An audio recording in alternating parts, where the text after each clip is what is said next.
स्वांजना भी कहते हैं स्वांजना भी कहते हैं, जी, बिल्कुल मतलब बिल्कुल बिल्कुल। असल में ये जो मोरिंगा की ये मेरे ऊपर लोग कहते हैं कि मैंने इसकी हाइप क्रिएट कर दी, तो वो बिला वजह नहीं है। नहीं नहीं, हमारे पास लगा भी, जाके आते जाते लोग कहते हैं कि मोरिंगा के पत्ते देते हैं, मोरिंगा के हाँ पत्ते जी, देते हैं। तो उसकी रीज़न क्या है? रीज़न क्या है उसकी? उसकी एक रीज़न मैं आपको बताऊं। हम्म, हमारे ब्लड के अंदर ऑक्सीजन की सप्लाई होती है, ठीक है। ठीक है। वो क्या करता है, हम जो सांस लेते हैं वहाँ से ऑक्सीजन लेता है और वो ब्लड में चला जाता है और वो ब्लड ले के पूरे जिस्म में ऑक्सीजन सप्लाई करता है। ठीक है।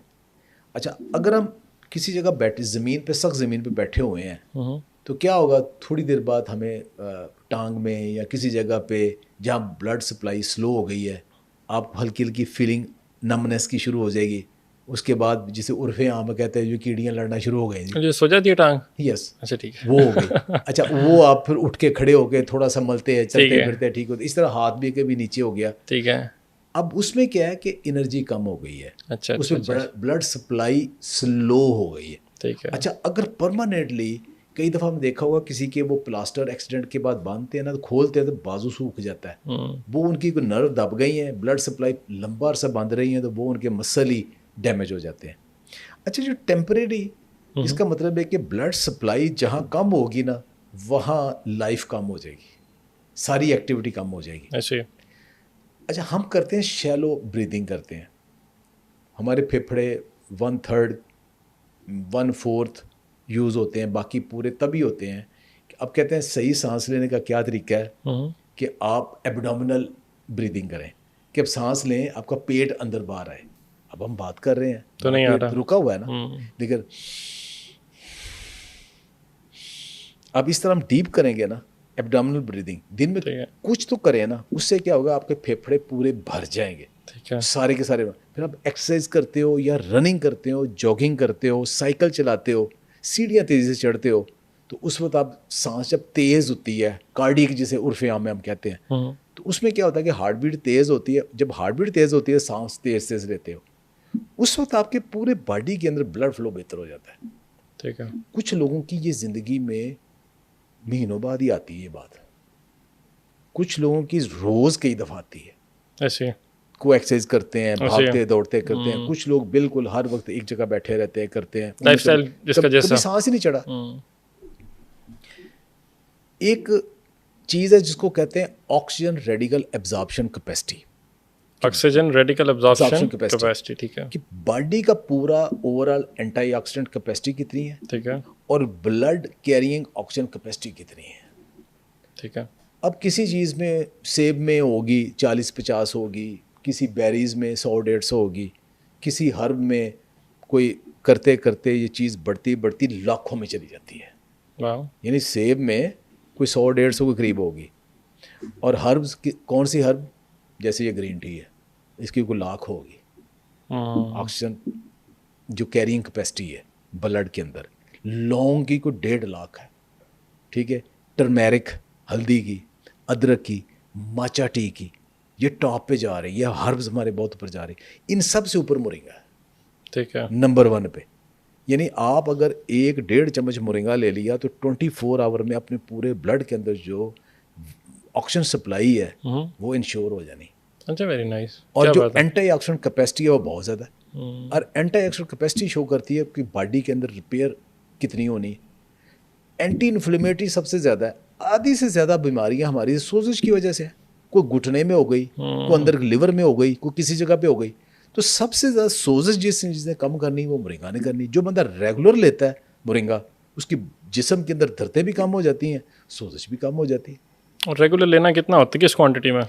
ये एडजस्ट करना होता है हर बंदे ने अपने मुताबिक। हाँ जी, कुछ लोग होते हैं उनका गर्मी मिजाज है, वो 1 ग्राम ही लेंगे, कहेंगे हमारा तो वही जिस्म हीटअप हो गया है, कुछ ऐसे हो गया है, हमारी किडनी इफेक्ट होना शुरू हो गए हैं, जिनको गर्म मिजाज है।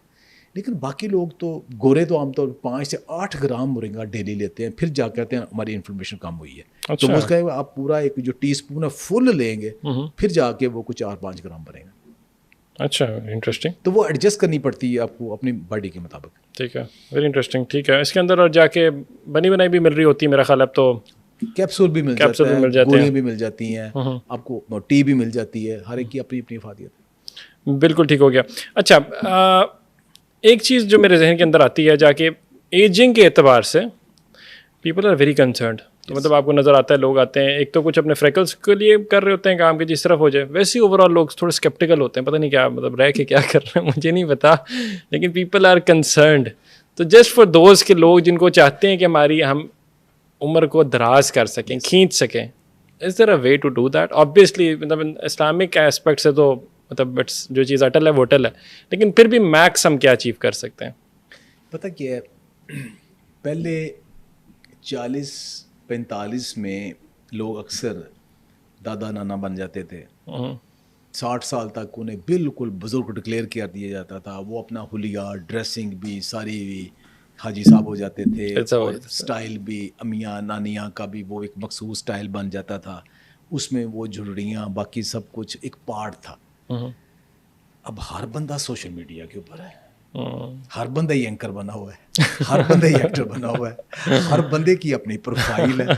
वो खाली फिल्टरों से बात नहीं बनती, वो चाहता है कि उसकी कोई थोड़ी सी अपनी भी कुछ हो, वो भी अच्छा दिखे। तो एक तो अब वो माहौल चेंज हो गया। अब एक 60-70 साल का बंदा भी है ना, वो चाहेगा कि उसकी स्किन ग्लो करे, फ्रेश नज़र आए, तो वो कैसे होना है? एजिंग इनएविटेबल है, होनी है। अच्छा, हमारे जिस्म में एक 30% हमारे जिस्म के अंदर प्रोटीन है, कोलेजन। ठीक है। हमारे बॉडी वेट का पानी निकाल के बाकी जो जितनी बॉडी है ना, उसका 30% कोलेजन है। ठीक है। अब कोलेजन क्या करती है? इलास्टिसिटी और जो चमक है और स्ट्रेंथ है वो स्किन की बढ़ाती है, बालों की भी बढ़ाती है, ठीक है। हड्डियों की भी बढ़ाती है, गट लाइनिंग भी बढ़ाती है, ये कोलेजन करती है। अच्छा, आजकल आप देखिए मार्केट में नज़र आएंगे कोलेजन सिरप होंगे, कोलेजन पाउडर होंगे, कोलेजन पिल्स होंगी, कोलेजन सिरप्स होंगे, सीरम होंगे, ये सारे कि ये लगाएं ये बेहतर हो जाएंगे। बॉडी अपनी नीड के मुताबिक कोलेजन खुद बनाती है। आप बॉडी को एजिंग के साथ ये कोलेजन प्रोडक्शन कम होना शुरू हो जाती है। आप कोलेजन एक प्रोटीन है, आप प्रोटीन खाएंगे तो वो ऐसा जाके तो कहीं नहीं लगनी, डाइजेस्ट होना है सबसे पहले, उसने अमाइनो एसिड में टूट जाना है। बॉडी के पास वो रॉ मटेरियल है, आप रॉ मटेरियल देंगे तो बॉडी खुद बना लेगी। अब वो रॉ मटेरियल क्या है? ग्लाइसिन, लाइसिन और प्रोलीन। ठीक है। ये अमाइनो एसिड है। ठीक है। इन तीनों को जोड़ता है विटामिन सी, ठीक है।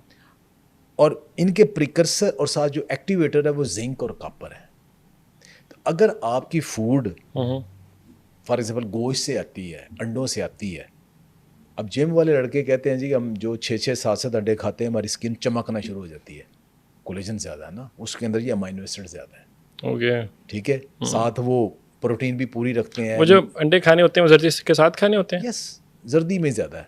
अच्छा ठीक है। वो मैंने कहा एक चीज़ मेरे जहन में आई थी, अक्सर लोग जर्दी निकाल के वाइट्स खा रहे होते हैं। वो कुछ लोग डर जाते हैं ना कोलेस्ट्रॉल से, बाकी से, उसके भी अलग से बात करेंगे। ठीक है।